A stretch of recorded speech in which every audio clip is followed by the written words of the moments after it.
Nous avons souffert dans ce pays-là, nous les guerriers. L'avenir d'Emboshi. L'avenir d'Emboshi. L'avenir d'Emboshi. Et qu'après, Sasuke fait que serait l'Emboshi. Il faut qu'on réfléchisse. Je le dis en connaissance de cause. Je dis, je sais comment nous sommes organisés. Je sais. Vous savez comment? Comment l'armée est organisée. J'ai un médecin en bouche. Moi, je suis moyen. Vous êtes aussi moyen. Quand je dors la nuit, je vois de n'importe quoi. Les gens avec les saguets et les rapides. Donc, maintenant, si vous existez, que je parte, sortez vos symboles traditionnels. Je tiens, vous tenez, je vais. Sinon, je ne veux plus. Le président m'a regardé. Il n'a pas sorti les symboles traditionnels. Et nous nous sommes séparés. Je suis sorti de son bureau. Cependant est vrai le fait que jamais je ne pourrais accepter que la Constitution soit violée. J'insiste pour dire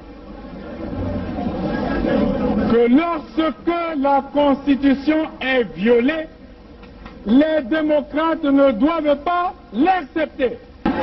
Jamais. Jamais. Et jamais nous n'accepterons qu'un gouvernement censuré organise les élections dans un pays. Et nous prenons l'opinion internationale à témoin.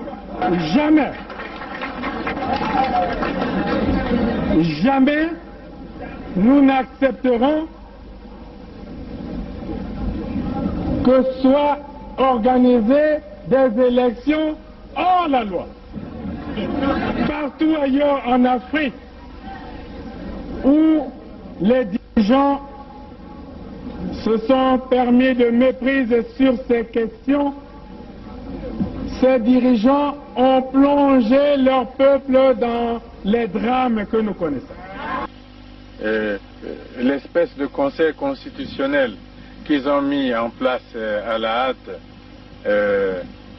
pour les manipulations politiciennes que vous observez, l'avis du conseil constitutionnel, c'est un coup d'État constitutionnel.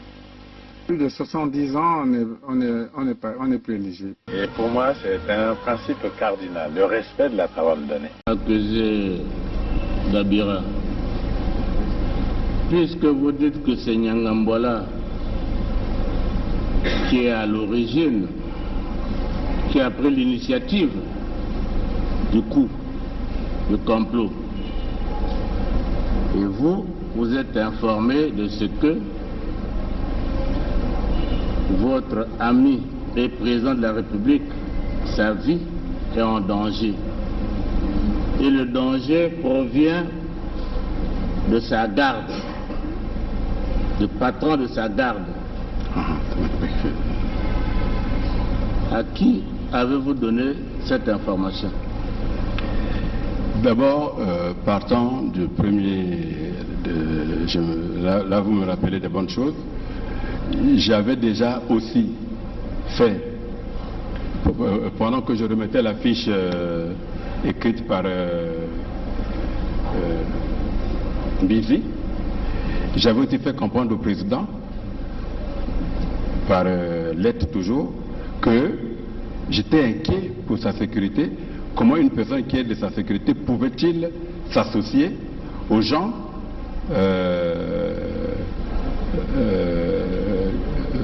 de l'extérieur qui est aux rebelles? Pardon? J'avais déjà envoyé, en même temps que j'ai envoyé la fiche dont on a parlé sur les armes, le Mbizi là, J'avais aussi, maintenant que je me rappelle, j'avais aussi écrit au président, lui disant que je m'inquiétais du fait qu'il avait derrière lui quelqu'un qui a donné des armes aux rebelles. Quand il y a eu l'attaque, oui. En 2016. Bon. 2000. En 2016. 16, oui, d'accord. Hein? Oui, oui. Avril 2016. Bon. La situation avec Nyangambwala, ça remonte, à vous dire, entre fin octobre 2017 et début novembre 2017. Oui. C'est bien cela. Dans cette période-là, avez-vous fait une fiche au chef d'État qui est votre ami? Je vous ai dit ceci, j'étais encore en train de creuser parce que la première fiche que j'avais envoyée n'a jamais eu de suite. N'a jamais de suite. Et la deuxième? Voilà, et Nyangambwala était toujours derrière lui. Donc je me dis, bon écoutez, peut-être que je n'ai pas convaincu suffisamment, mais je verrai. Est-ce que vous aviez fait une deuxième fiche relative à cette situation de Nyangambwala au président? Vous l'avez fait? Non, je n'avais pas encore fait une fiche. Vous n'avez pas fait de fiche? Ouais. Parce que tout à l'heure, vous disiez que l'idée vous est revenue, bon, vous avez fait une fiche. Donc vous n'aviez jamais fait de fiche à ce sujet? Non, je parle de l'affaire des armes, hein, donc... L'affaire des armes, vous avez déjà fait la fiche depuis 2016. Oui. Mais nous sommes dans l'affaire du complot. Avez-vous fait une fiche au chef de l'État qui est votre ami? J'étais encore en train de... Parce que déjà, quand je lui dis déjà que celui qui est derrière vous là est dangereux, vous lui avez dit quoi? Je crois que 6 mois, 7 mois ou 8 mois avant, donc quand nous avons fait cette fiche... mais moi je ne sais pas quand vous avez fait cette fiche, c'est à vous de le dire. Peut-être qu'en avril-mai. Hein? Peut-être qu'en avril-mai, avant que... aussitôt après les attaques des ninjas.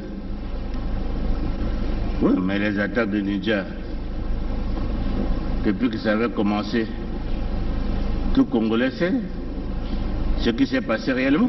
Oui. Hein? Et votre fiche, vous l'avez faite quand? C'est-à-dire que, au fait, ce qui s'est passé réellement, je crois que le procureur de la République est dans la salle. Hein? Il a suivi quand vous avez fait la fiche au président? Non. Il a quand même convoqué Nyangambwala, qui ne s'est jamais présenté. Le général Norbert Dabira poursuit ses explications en ajoutant que c'est le général Nyanganga Timbwala qui fournissait les armes au pasteur Ntoumi. Le général Norbert Dabira poursuit ses explications en ajoutant que c'est le général Nyanganga Timbwala qui fournissait les armes au pasteur Ntoumi. Le général Norbert Dabira poursuit ses explications en ajoutant que c'est le général Nyanganga Timbwala qui fournissait les armes au pasteur Ntoumi.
Nous allons rapidement développer sur la situation du Congo-Brazzaville, un pays qui est dans une situation compliquée.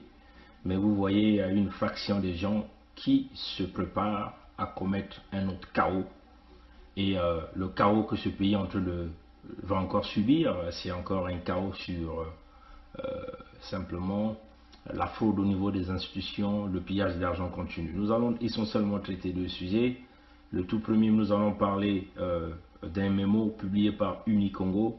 Unicongo, c'est quoi? C'est l'Union des chefs d'entreprise au Congo-Brazzaville. C'est-à-dire un rapport qu'ils ont publié, un rapport qui parle de la gravité économique, c'est-à-dire l'impact sur l'économie nationale de la mise en service des péages de la route nationale numéro 1. Un sujet compliqué, un sujet difficile. Il va falloir que nous en parlons. Mais regardons un peu le sujet que l'Unicongo venait de publier.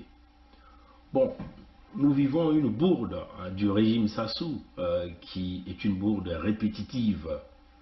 Le kleptomane a simplement décidé de continuer de tarauder le Congolais, de continuer de pousser les esprits des Congolais à beaucoup réfléchir. Bon, nous savons que cette bourde en continu, répétitive du système Sassou, pose un véritable problème de quiétude sur la sécurité nationale, un problème de quiétude des populations de ce pays. Alors, dans plusieurs des bourdes commis par le régime Sassou, nous allons par exemple regarder les problèmes des mines, la gestion des mines, la gestion des finances du Congo, avec tous ces scandales financiers que vous connaissez, et le tout dernier que vous venez encore de voir avec l'achat de plus de 7 millions de dollars américains, qui est équivalent à 4 milliards 78 millions de francs CFA et quelques 4 milliards. Et aussi vous allez regarder cette situation des taxes sur le domaine foncier, l'annulation de la gratuité scolaire, et vous allez encore regarder les impacts éventuellement sur tout le système de péage qu'il venait d'installer sur la route nationale numéro 1. Et quand les entrepreneurs du Congo, quand nous parlons ici des entrepreneurs du Congo, ont donc fait une étude très sérieuse pour regarder quels sont les impacts économiques par rapport au péage que ça soit imposé au Congo. L'unique route qui permet aux Congolais de circuler dans quasiment toutes les villes du sud du Congo. Oui, les villes qui sont un peu plus éloignées sont toutes connectées à cette route nationale numéro 1. Donc vous voyez que c'est le chemin obligé pour tout un chacun des citoyens de ce pays à accéder aux grandes villes, donc Brazzaville, Pointe-Noire, Dolizing, Kaï, ainsi de suite.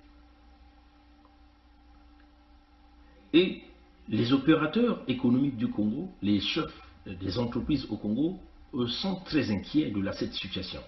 Nous allons vous montrer l'étude d'impact qu'il venait de publier tout à l'heure. Vous le savez, Sassou ne comprend que le langage de la violence. Il n'a pas un autre langage que ce monsieur comprend.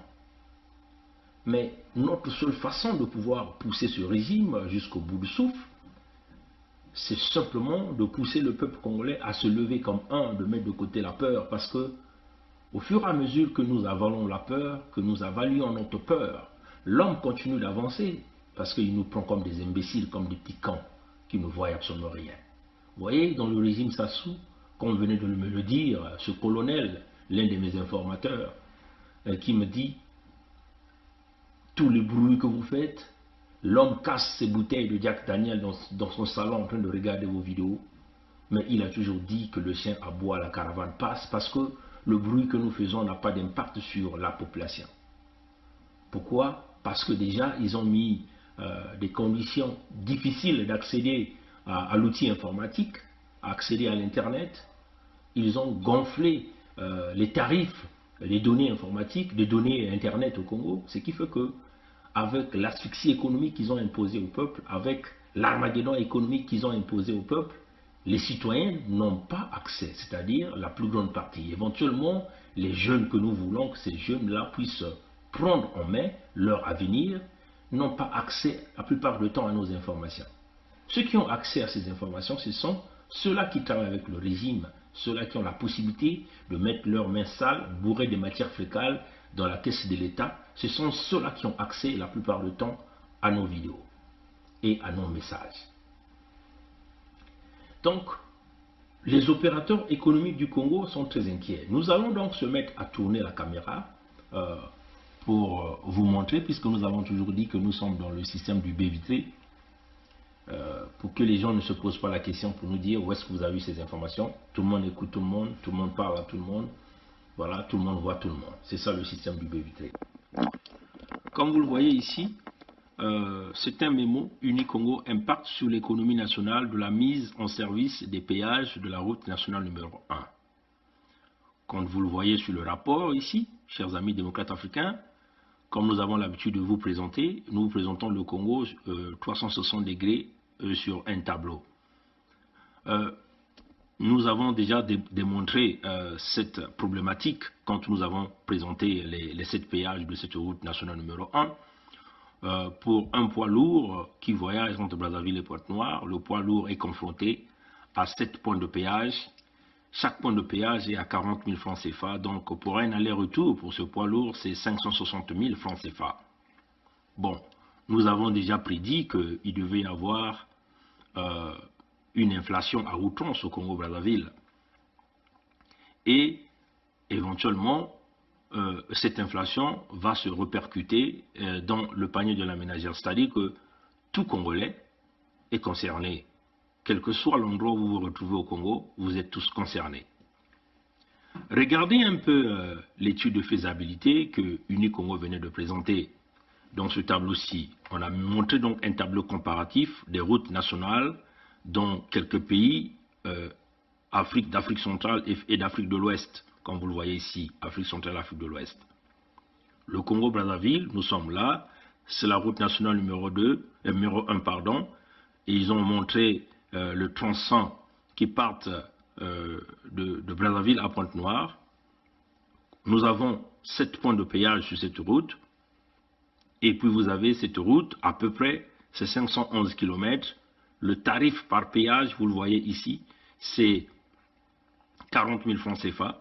Le coût normalement pour un aller-retour à 40, vous voyez, vous multipliez 40 000 par 14, ça va vous donner 560 000. Maintenant, si vous le voyez, le prix, à ce prix, si vous divisez ce prix par 500, si vous divisez le coût total par 511 km, vous allez donc avoir le tarif par kilomètre au Congo-Brazzaville, sur la route nationale numéro 1, c'est de 547,95 par kilomètre. Ça, c'est le tarif. Bon, si vous prenez les pays de la CEMAC, vous prenez le Cameroun, vous avez la route nationale numéro 3 au Cameroun, qui est ici, qui part de Yaoundé-Douala.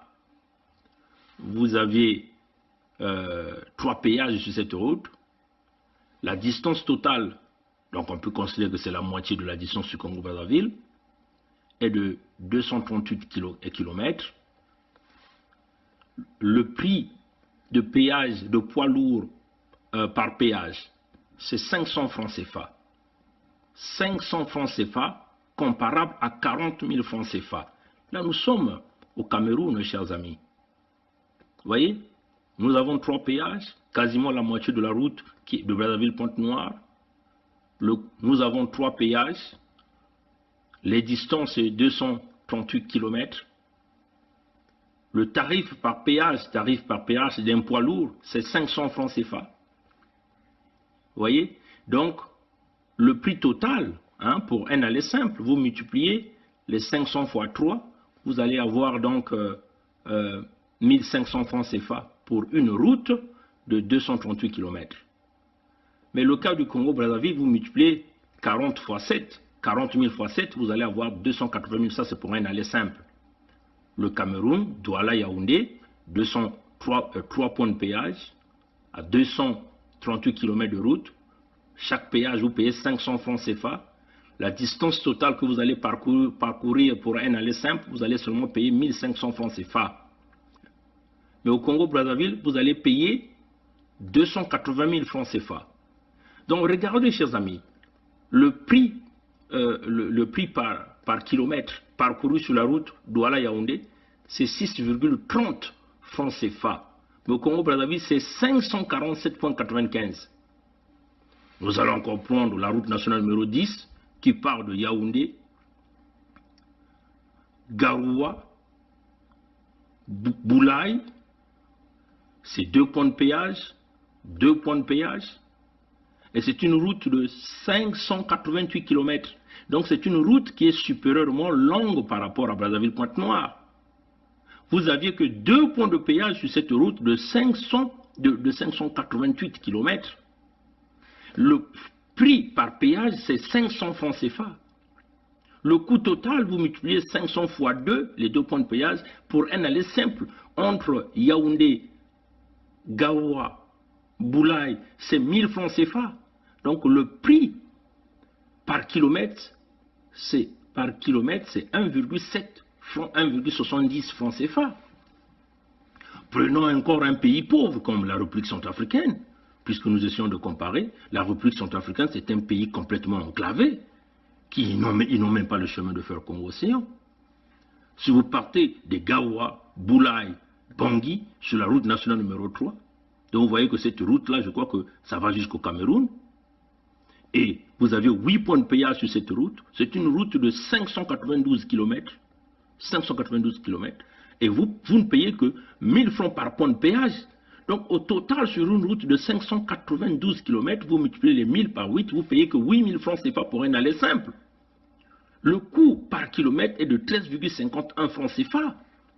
Mais non, ils ont encore fait la comparaison en prenant un pays de l'Afrique de l'Ouest, prenons Abidjan.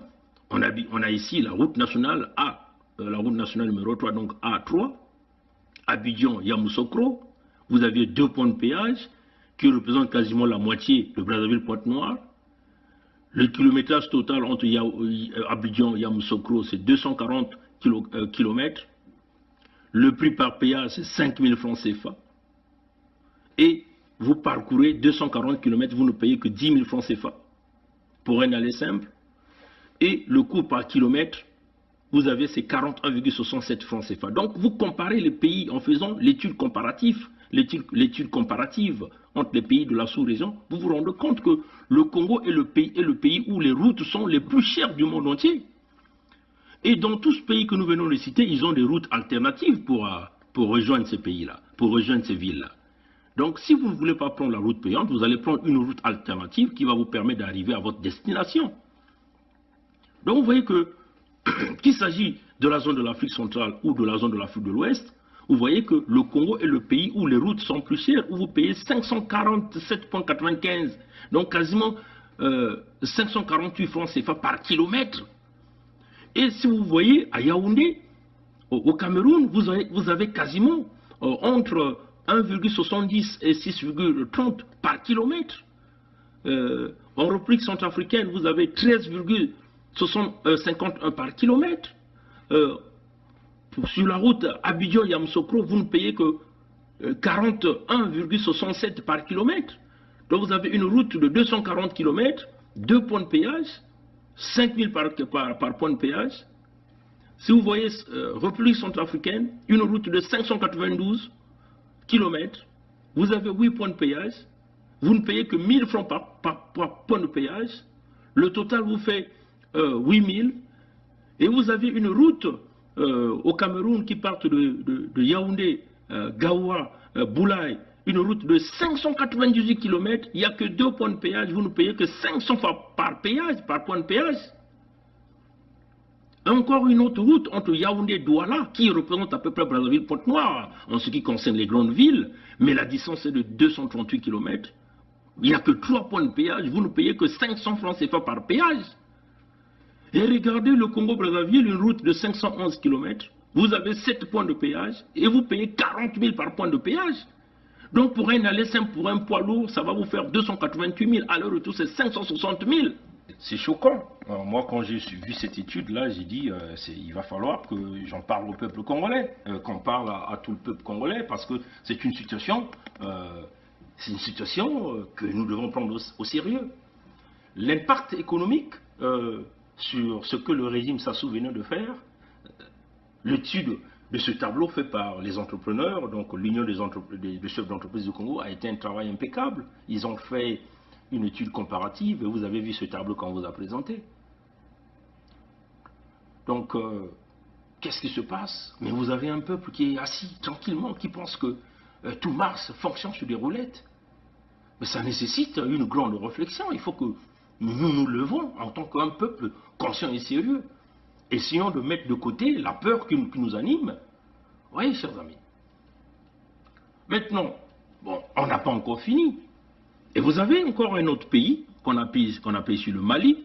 Vous avez une route nationale qu'on appelle la route nationale numéro 7 et la route nationale numéro 30 qui part de Bamako à Tengrela.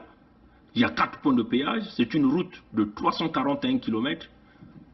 Le prix par péage, c'est 2000 francs CFA. Donc pour un aller-retour de 341 000 km, de 341 km, vous ne payez que 10 000 francs CFA. Vous voyez, chers amis. Bon, encore une autre route au niveau du Mali qu'on appelle la route nationale 24, Bamako-Kidira. Il y a 4 points de péage, une route de 643 km. Et vous payez 2500 par point de péage. Donc pour vous allez parcourir 643 km, vous ne payez que 10 000 francs CFA. Oui, chers amis. Et vous prenez le Sénégal. Si vous partez la route nationale numéro 3 plus la route nationale numéro 1, vous partez de Dakar à Kidiri. Il y a 7 points de péage. Vous avez une route de 690 km. Vous ne payez que 5000 par point de péage. Donc pour un aller simple, vous allez parcourir 690 km. Vous ne payez que 35 000 francs CFA. Oui, chers amis. Prenons encore Dakar-Sendia. Une route de 69 km, il n'y a qu'un point de péage, vous payez 3 900. Donc quand même ici, le ratio était quand même plus élevé parce que vous payez quand même 56,52 par kilomètre. Regardons le Bénin. Le Bénin, nous partons de Cotonou, Porto Novo. Il y a un point de péage. C'est une route de 42 km. Ici encore, c'est 500 francs CFA par point de péage. Donc vous voyez que quand vous comparez les pays de la sous-région, donc de la zone CEMAC et de la zone UEMOA, ou encore de la zone économique des États de l'Afrique de l'Ouest, le Congo est le pays où les routes sont plus chères. Alors quelles sont ces conséquences de cette élévation? Mais quand vous comparez l'économie des pays d'Afrique de l'Ouest, l'économie fonctionne, ça roule, les activités économiques. Les gens déplacent la marchandise d'un pays à un autre. Et ça stimule l'économie. Le petit commerçant du coin des petites villes aussi bénéficie de ces activités économiques. Mais les routes ne sont pas gratuites en Afrique de l'Ouest ou encore dans les autres pays d'Afrique centrale. Mais c'est le ratio de paiement de points de péage qui est très élevé. Vous voyez, le Congo paye 548 francs CFA par kilomètre, ce qui est énorme. Ça va avoir des conséquences directes. Mais ce qu'il faut encore dire que dans ces pays-là, les routes qu'on vous a proposées, c'est des routes payantes. Il y a des routes alternatives qui existent où le citoyen, puisque le citoyen, la liberté d'expression, la liberté des mouvements est garantie dans la constitution de tous ces pays. Quand on garantit la liberté de circulation d'un citoyen dans son propre pays, ça veut seulement dire que ces citoyens-là peuvent se déplacer sans pourtant être soumis à des contraintes. Ici, nous avons des citoyens du Congo-Brazzaville qu'on a soumis à des contraintes. Donc, la contrainte ici, c'est quoi? Vous devez forcément avoir de l'argent avant de se déplacer entre Brazzaville et Pointe-Noire. Mais il n'y a plus une liberté de circulation. Donc on fait ici entrave à la constitution de son pays. Donc vous voyez que le premier individu qui a mis en place une constitution frauduleuse, cette constitution qui lui a permis d'assassiner des Congolais, est le même individu à pouvoir faire entrave à sa propre constitution. Donc il est le premier individu à violer sa propre constitution. Chers amis, c'est ça la vérité. C'est ce qu'on appelle l'interprétation de la Constitution, l'interprétation des lois. Et vous voyez, au Congo, il n'y a aucun magistrat est capable de se lever pour dire non, non, non, non, monsieur, arrêtez un peu. Là, vous faites entrave à votre Constitution. Les citoyens ne sont plus libres de circuler dans leur propre pays, entre les villes Brazzaville et Pointe-Noire. Nous savons que la plus grande partie de l'activité économique est boostée par toute la partie sud du pays. Aujourd'hui, les grandes villes sont nourries par l'activité économique dans toute cette grande zone. Vous voyez, chers amis. Mais les gens ont du mal à déplacer les produits. Maintenant, chers amis, quand on vous a toujours dit que Sassou était très dangereux, mais quelles sont les stratégies derrière cette magouille qu'ils ont mis en place? Excusez-moi, voilà.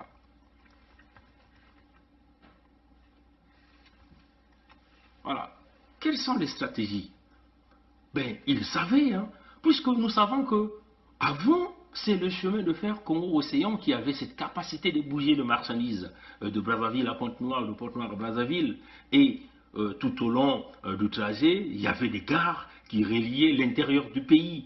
Donc vous voyez que la fluidité des marchandises se faisait à travers le chemin de fer Congo-Océan, qui représentait en quelque part comme la colonne vertébrale de l'économie du Congo. Le chemin de fer représentait la colonne vertébrale de l'économie du Congo, parce que c'est le chemin de fer qui soutenait l'économie d'une manière générale du Congo-Brazzaville. Parce que même ceux qui sont au nord ne pouvaient que beaucoup dépendre du chemin de fer au Congo-Océan. Le transport aérien aujourd'hui pose problème parce que les coûts sont très élevés. Le chemin de fer Congo-Océan avait ces capacités-là de pouvoir approvisionner les villes du Congo. Vous voyez, chers amis, le plan de Sassou, c'était de détruire le chemin de fer.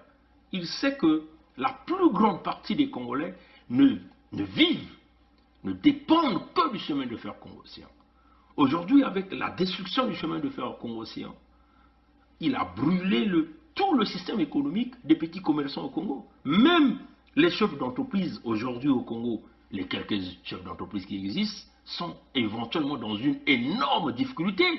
Parce qu'on a brisé le chemin de fer Congo-Océan et on les a imposé le paiement à travers la route. C'était une stratégie bâtie par les Sassou, voulant pousser les Congolais forcément à la contrainte qui est vous devez forcément avoir de l'argent avant d'accéder aux villes. Donc c'est un peu, on peut dire, on essaie de limiter le déplacement des Congolais pour accéder à ces villes-là.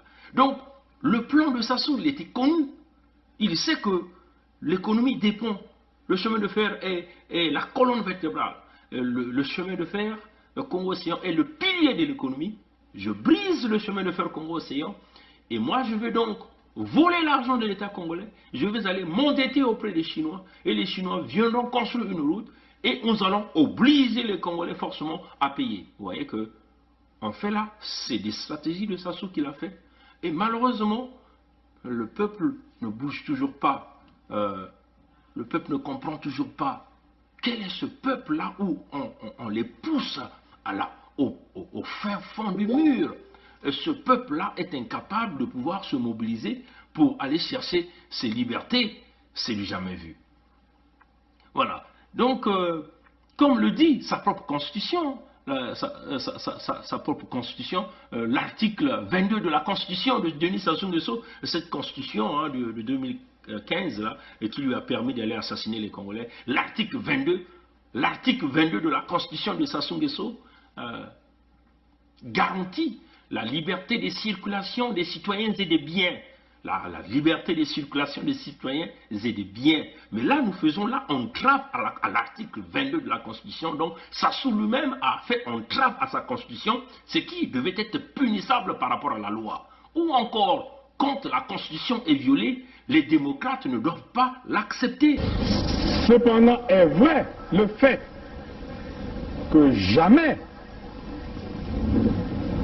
je ne pourrais accepter que la Constitution soit violée. J'insiste pour dire que lorsque la Constitution est violée, les démocrates ne doivent pas l'accepter. Donc, tout le peuple dans son ensemble devait refuser de payer sur ces 7 points de péage. C'est d'ailleurs ce que nous lançons au peuple congolais. Il faut boycotter les péages. Il ne faut pas payer dans cette route parce que ça fait entrave à l'article 22 de la Constitution de Sassou Nguesso lui-même. Voilà. Donc, vous voyez que Sassou, c'est l'homme qui brise ses lois. Allez-y encore dans sa Constitution, dans l'article 22, où vous allez vous rendre compte que ce qui garantissait la liberté des biens, la liberté des citoyens, est aujourd'hui pas respecté parce qu'il y a un clan qui a bâti des stratégies. On détruit la colonne vertébrale de l'économie du Congo, qui est le chemin de fer Congo-Océan, et on construit une route. Au lieu de payer avec l'argent du Congo, mais on va s'endetter au nom d'un Nguesso. Donc en réalité, la route nationale numéro 1 est une route qui appartient au Nguesso. En réalité, nous faisons face aux malades mentaux. Ceux qui peuvent traduire les vidéos, nous faisons un effort de faire nos vidéos en Munukutuba, en Lingala, en français. Les sections que vous pensez utiles, coupez ces sections, traduisez ces sections en français, en Lingala, pour que ça arrive auprès de nos citoyens. Même par le chemin WhatsApp, des petites sections, ça va arriver et c'est comme ça que nous allons pousser nos peuples. Quand vous faites entrave à la loi fondamentale d'un État qui est la Constitution, alors ça demande aux gens de se réveiller, véritablement de se réveiller. Voilà. Bon, si encore nous essayons de voir, comme le dit l'inflation. Donc nous avons encore... nous avons déjà prédit. Parce que comment fonctionne l'économie? On va expliquer ça en petit français. C'est quoi d'ailleurs l'inflation? On va simplement le dire en petit français. On va prendre quelques exemples. Par exemple, le cas que Sassou Nguesso venait d'imposer au peuple congolais, le commerçant qui avait l'habitude d'aller acheter ses marchandises à Muyonzi. À Muyonzi. Je prends l'exemple de Muyonzi parce que la charité bien ordonnée commence par moi-même. Voilà. Donc, s'il va acheter ses patates à Muyonzi, il va donc utiliser le transport. Alors, pour amener une grande quantité, il va louer un véhicule. Et si et seulement si le prix du carburant augmente au Congo, le propriétaire du véhicule va aussi augmenter le prix pour pouvoir transporter les marchandises de ce compatriote de Muyonzi à un Muyonzi qui est considéré comme un point A et Pointe-Noire qui est considéré comme un point B. Vous voyez que c'est cela, chers amis. Et si le carburant augmente, le transporteur va indexer donc le prix. Qu'est-ce que c'est l'indexer? Il va simplement prendre le prix d'augmentation du carburant. Il va donc augmenter le prix du transport. Au lieu que le commerçant paye 1000 francs, il va dire au commerçant, bon, désormais, pour prendre tes marchandises à ce point-là, Muyonzi jusqu'à Pointe-Noire, tu paieras désormais 1500. Parce que lui, il va voir l'augmentation du prix par rapport à litre, combien de litres qu'il va consommer, et il va donc demander au commerçant de le payer. Mais il ne va pas lui dire que le prix que tu payes, c'est pour le carburant. Vous voyez qu'au fur et à mesure que le carburant augmente, lui aussi, il va continuer à augmenter. Et le commerçant qui transporte donc ces marchandises, qui a payé un prix plus élevé de transport, quand il va vendre ses marchandises, il va vendre ses marchandises un peu plus chères. Par exemple, s'il vendait 1 kilo de patates à 500 francs CFA, il va maintenant vendre le prix d'un kilo de patates à 1000 francs CFA ou 1500 francs CFA. Vous voyez, chers amis, à la fin, qui souffre? Qui paye plus? Mais c'est celui qui consomme. C'est toi et moi qui est le client qui part tout le jour sur le marché, qui va donc commencer à beaucoup plus ouvrir son porte-monnaie, prendre un peu beaucoup plus d'argent pour payer de la marchandise, pour payer les aliments. Vous voyez, chers amis. Mais puisque nous savons qu'au Congo, les salaires ne sont pas payés. On paye un salaire tout un mois sur 10, un mois sur 7. Et les salaires n'augmentent pas avec l'inflation. Donc quand on parle de l'inflation, de l'augmentation des prix d'une manière continuelle. Vos salaires n'augmentent pas par rapport à ça. Et donc, les gens auront du mal et du mal. Vous voyez que si notre famille, on était une famille de 5 personnes à Pointe-Noire, on se nourrissait beaucoup plus de la patate, on aura maintenant du mal à s'acheter la patate et à se nourrir. Donc on aura des difficultés de la nutrition parce que notre famille n'a plus les moyens de s'acheter 1 kilo de patates. Donc, éventuellement, nous allons donc rejoindre le taux de la faim du Congo, que d'ailleurs la FAO a publié au niveau du Congo, qui représentait 26,7%. Donc, on peut dire 30% de la population meurt de faim au Congo-Brazzaville. 30% de la population meurt de faim au Congo-Brazzaville. Mais vous voyez encore avec l'inflation qui va arriver, l'augmentation de prix d'une manière continuelle, parce que le commerçant n'aura pas de choix. S'il n'augmente pas les prix de vente, comment il va encore faire pour continuer son commerce? Sinon, c'est lui qui sera perdant. À la fin, le plus grand perdant, c'est le peuple, c'est le consommateur, c'est la ménagère, c'est le panier de la ménagère, comme on le dit. Donc, ce sont des familles qui sont les grands perdants. Ce sont des familles qui sont affectées. Et dans ces familles-là, c'est tout la grande partie de la popularité, donc les 99,99% des citoyens qui vont souffrir de ces changements dus à l'économie, dus simplement au péage que Sassou venait de mettre en place. Vous voyez, chers amis. Et c'est ce que nous appelons inflation, puisque ces prix de péage-là vont continuer à augmenter au fur et à mesure que nous évoluons en temps, parce que les prix ne peuvent pas se stagner. Donc, l'inflation va continuer à creuser les familles. Et ça représente ce que nous avons l'habitude d'appeler un problème de sécurité nationale. Quand vous aviez, à l'instant où nous sommes, le taux de malnutrition au Congo est de 30% de la population. 30% de la population. Avec ces péages et l'inflation qui va arriver, ce taux peut passer à 80%, 90%. Et donc, ça va déclencher des maladies. Donc, ça va devenir des problèmes de santé publique. C'est ce que l'on appelle un véritable problème de la sécurité nationale. Et ça mérite franchement des décisions fermes. Maintenant, nous allons simplement vous présenter quelques impacts. Regardez ce que les amis de Unicongo ont présenté. Impact sur les prix des produits de grande consommation, une forte inflation à prévoir. Vous voyez que ce que nous avons déjà dit, il y a très longtemps. Vous voyez, les experts, les chefs des entreprises au Congo se rejoignent à notre pensée. À notre pensée. Vous voyez que, on vous le dit ici, en réalité, si vous voyez que même dans leur péage qu'ils ont imposé, en réalité, ils ont fraudé le peuple. Regardez le taux d'inflation, comme on est en train de le présenter. Nous allons arriver à une augmentation de l'inflation. La bière va augmenter de 20%.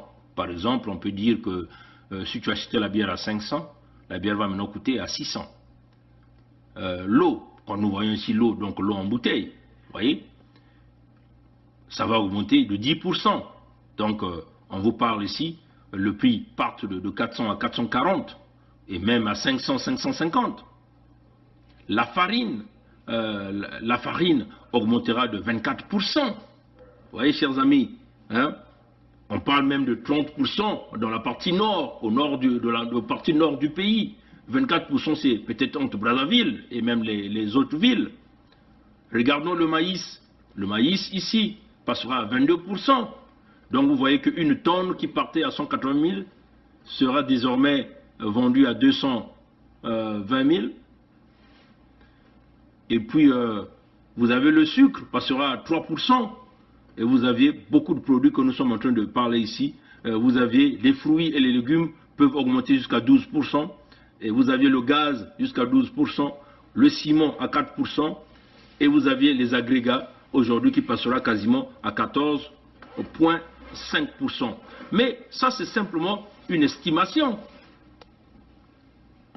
sur l'économie. Mais ça sera plus que ça, chers amis. Nous l'avons déjà prédit. Vous voyez que les chefs d'entreprise au Congo viennent rejoindre les pensées que nous avons toujours dit. On vous a toujours dit que nous sommes comme des prophètes. Mais parce que ce que nous faisons, nous sommes tout d'abord inspirés et puis nous travaillons avec des gens qui voient d'une manière générale la situation du monde, mais puisque nous nous intéressons beaucoup plus au Congo-Brazzaville, nous travaillons beaucoup plus sur le Congo-Brazzaville. Donc vous voyez que ce que nous avons déjà prédit il y a peut-être 2 ans, 3 ans, ça se concrétise aujourd'hui, ça se réalise. Et là encore, c'est soutenu par les chefs d'entreprise, ce que nous appelons UNUCO, qui vient de soutenir encore notre thèse que nous avons dit. Alors, chers amis démocrates africains, peuple du monde entier, la situation pose véritablement un problème très grave. Un problème très grave. Donc, vous voyez que, chers amis, Sassou Nguesso n'écoute que le langage de la force. Il n'y a que le langage de la force que cet homme écoute. Il n'y a pas autre chose. Les travailleurs, les chefs d'entreprise au Congo doivent demander à leurs parents, à leurs travailleurs de protester, de bloquer ces routes-là pendant des jours et des jours de grève sans pourtant approvisionner les grandes villes du Congo, de bloquer ces points de péage-là. C'est ça la réalité. Déclencher ce que nous appelons le tsunami. Les chefs d'entreprise devaient se mettre dans la rue, devaient protester. C'est cela, chers amis. Quand on parle de protester, si vous voulez avoir une protestation tranquille, c'est une protestation qui ne vous pousse pas à aller faire le pillage, c'est-à-dire aller voler ce qui appartient au autrui, au braquage, à casser les magasins. Non, chers amis, si vous faites ce genre de protestation, vous allez échouer. Vous n'allez pas avoir le soutien international. Vous n'allez pas avoir le soutien de la communauté internationale. Protester pour chasser les bandits au pouvoir. Vous occupez le Parlement, vous occupez les casernes militaires, vous occupez l'état-major. C'est cela, chers amis. Les écoles aujourd'hui manquent de tout. Les salaires ne sont pas payés, les routes sont détruites, les mamans du marché n'ont plus d'argent, vont dans des conditions dramatiques. Les femmes sont abandonnées, discriminées, comme le dit le rapport Bertelsmann. Réveillez-vous, peuple congolais, militaires congolais. La situation que nous venons d'évoquer, il y aura un impact au sein de votre foyer, de votre salaire. Il est temps que vous tourniez le dos. En Algérie, il y a eu des militaires, des chefs militaires, qui ont travaillé avec le régime Bouteflika, mais ils ont lâché le régime Bouteflika. Au Soudan, il y a eu des chefs de guerre qui ont travaillé aux côtés de Béchir, mais qui ont lâché Béchir. Donc même dans cette garde de Sassou, dans ces miliciens de Sassou, il y a encore des miliciens qui pensent aussi que leurs parents vivent au Congo et qui auront du mal à se nourrir. Parce que nous avons déjà prédit que même le sac de foufou, vous allez commencer à payer le sac de foufou à 300 000 francs CFA, ce qui est équivalent, ce qui n'est même pas équivalent au salaire d'un Koro, donc d'un milicien de Sassou. Le sac de riz coûtera autour de 350 000, ce qui n'est même pas équivalent. Donc le sac de riz va commencer à coûter plus cher que le salaire d'un combattant première classe ou même d'un lieutenant congolais. Donc il est temps que vous mettiez ensemble. Vous comprenez que vous attendez, nous avons lu ce communiqué qui vous dit qu'il va falloir que le peuple commence et l'armée va rejoindre. Mais attention, vous pouvez aussi commencer et le peuple va venir avec vous parce que le peuple n'attend que l'étincelle. Enclencher ce tsunami, si vous ne faites pas ça, ça sera la difficulté. C'est quoi la difficulté? On va vous le montrer. Regardez, pendant que le monde bouge, les gens se bousculent, l'homme est déjà en train de préparer une élection présidentielle. Et là, vous voyez quoi? Denis Sassou Nguesso qui se prépare à une élection présidentielle. Et là, nous allons encore vous montrer les quelques photos que nous avons reçues ici. Ça, c'est des pick-up qu'il est en train de préparer. Nous allons encore essayer d'aller regarder. Voilà. On montre ça au peuple. Voilà, l'homme se prépare. Votons tous Denis Sassou Nguesso. Préparation de l'élection de 2021 ou une potentielle élection présidentielle. Et vous voyez que si ce peuple-là ne se lève pas, ben Sassou Nguesso va vous jouer encore. Il sait qu'il n'aura jamais l'argent du Fonds monétaire international, ça c'est très clair. Les Américains ne nous donneront pas cet argent en général, ça c'est clair. Et la balle est de votre côté, peuple congolais, pour aller chercher la libération complète de ce pays. Alors, peuple du Congo, réveillez-vous et unissez-vous pour aller chercher la libération de ce pays. Merci d'avoir suivi ce direct. Que Dieu nous garde, que Dieu nous bénisse. Au revoir. Peut nous aider. Quand on est engagé, la peur s'estompe. Quand on n'est pas engagé, la peur occupe le lieu qui devait être rempli par l'engagement. Je pense aux sportifs engagés, je pense aux militaires engagés, je pense aux femmes engagées dans leur ménage, engagées dans l'éducation de leurs enfants. Elles n'ont pas peur. Elles n'ont pas peur. Les engagés n'ont pas peur. Et si nous, Église aussi, nous étions engagés, nous n'aurions pas peur.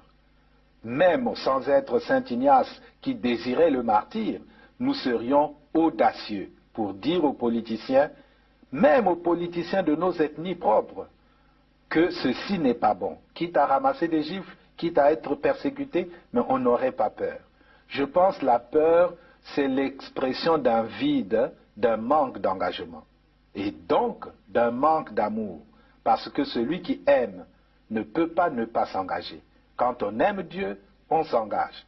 Quand on aime la nation, on s'engage. Quand on aime les autres, on s'engage. Quand on n'aime pas, pourquoi s'engager? Cependant est vrai le fait que jamais je ne pourrais accepter que la Constitution soit violée. J'insiste pour dire que lorsque la Constitution est violée, les démocrates ne doivent pas l'accepter. Jamais. Jamais.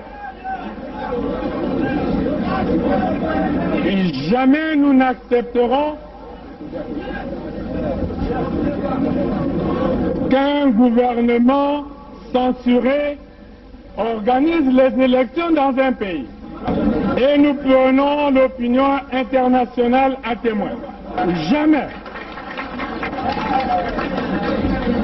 Jamais nous n'accepterons que soient organisées des élections hors la loi. Partout ailleurs en Afrique où les dirigeants se sont permis de méprise sur ces questions, ces dirigeants ont plongé leur peuple dans les drames que nous connaissons. L'espèce de conseil constitutionnel qu'ils ont mis en place à la hâte pour les manipulations politiciennes que vous observez, l'avis du Conseil constitutionnel, c'est un coup d'État constitutionnel. Plus de 70 ans, on n'est plus éligible. Et pour moi, c'est un principe cardinal, le respect de la parole donnée.